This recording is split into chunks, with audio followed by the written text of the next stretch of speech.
Here's a quick video of my Tracker 2072 side console teardown. I was riding, last couple of years, and just noticed a lot of flecks in the floor. Saw a couple broken welds and decided to tear it apart to see what's going on.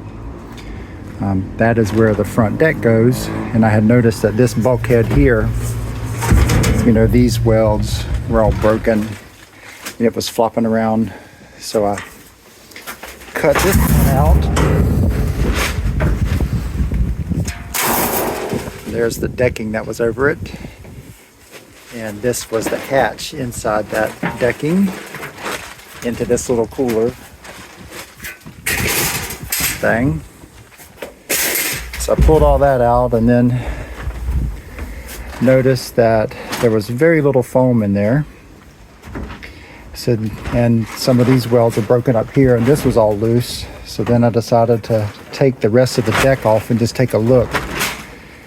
And I had to cut the rest of the deck off, and I'll show you. There it is right there. That's the front part of the deck. And then over there, that is the floor. This is the front part of the deck. And of course, you can see in here, there actually was very little foam. I thought this whole thing was supposed to be filled with foam, but the foam, was here. That's how high it was. You can see where it ran. And it only went up to right here. That's just not a lot of foam in there, thinking this was all full. All of this up in here was not full. But of course, I found more broken welds. You can see in this bulkhead, this is not broken. I don't think it's broken, but that's a pretty crappy weld. This part of it is completely, this welds are all broken. And over here, these welds are all broken. And as you can imagine, I just found a lot of broken welds everywhere. I'm gonna go back. This rib here was the one that holds that final bulkhead. So usually from that rib there forward is all decking. And let's see what we got here. So actually let me come around. I'll go from front to back. So I showed you those broken welds up there. Oops, I almost forgot to show you these.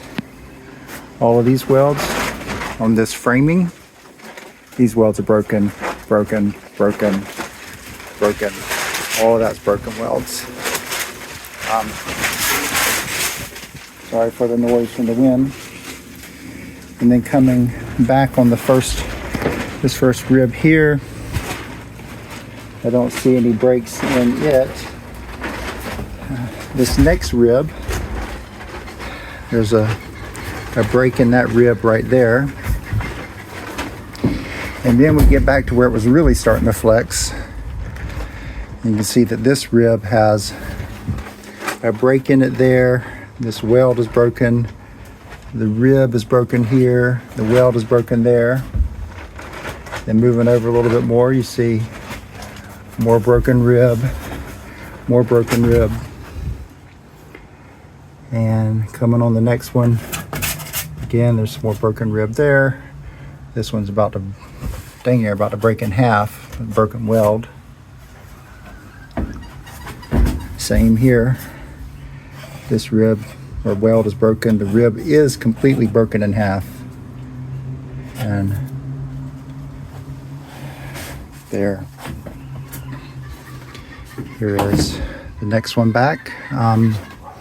Again, another rib that's completely broken with the welds broken.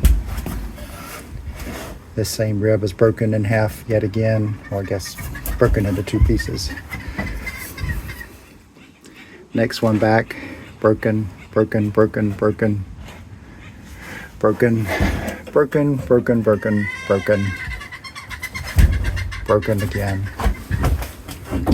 And just keeps coming back. This one here is, that weld is broken there. Rib starting to break here, starting to break here, starting to break there, broken weld. Broken. And then this one here, this don't know if you remember how these tracker boats work, but basically from this rib here back, that was all bench. So this is where the bench would have been, and I don't know where I threw that. It's over here somewhere. But I took the bench out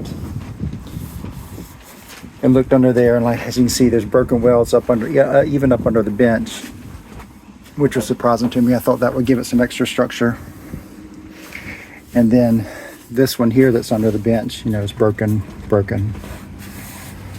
And then this one is before you get to the back deck, and I don't see any breaks in that rib.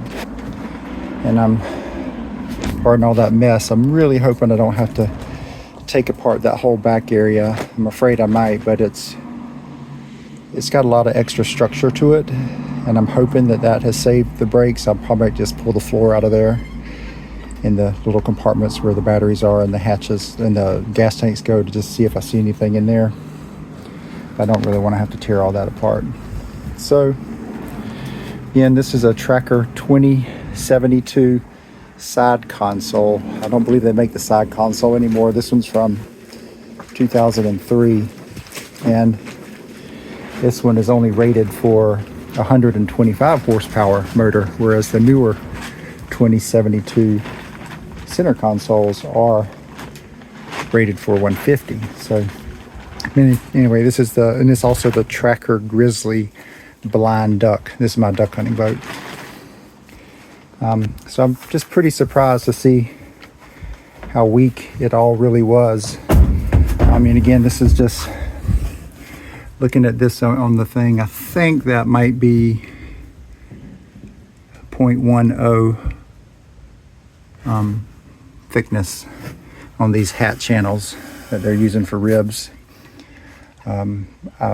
My strategy to fix this, I believe, is going to be to, you know, clean up all these broken welds and cracks in the ribs, TIG weld all of those solid again, and then I think between each hat channel rib, I'm just going to have to put another rib in there. I believe I'm going to have to put, I don't know if I just might use some angled aluminum or just more hat channels, but those hat channels are about 1.5 inches tall and 1.5 inches wide.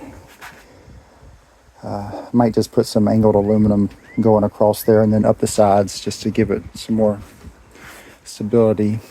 And then up here where I thought it was filled with foam, and it was a little bit of foam in there, but nowhere near enough to float this boat. I don't even need to do the calculations to see how many cubic feet I need. That was probably where you can see the foam over there.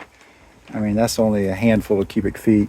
This boat and motor's much too heavy. There is back in this corner over here, and then in this corner over here, those are supposedly filled with foam too, but now that I see the kind of work that's done in the front, I'm beginning to wonder if it's actually full or not. So for now, I'm going to consider this boat very sinkable if it were to become submerged. So I'm going to fix all this, put it back together. I'm going to change the design a little bit just to make it more suitable to the way I use it for duck hunting. All right. Just thought I would show everyone this. I've tried to find a million videos on just what the framing and all looked like on these Tracker 2072s from 2003, and I just couldn't find anything. A lot of reviews on the boat, and that's fine, but I really wanted to see how it was built, and I just could not find any information on how it was built to really know where to target, so I just ended up stripping it apart. But stay tuned. I'll get you a video later once I've gotten some of the work done.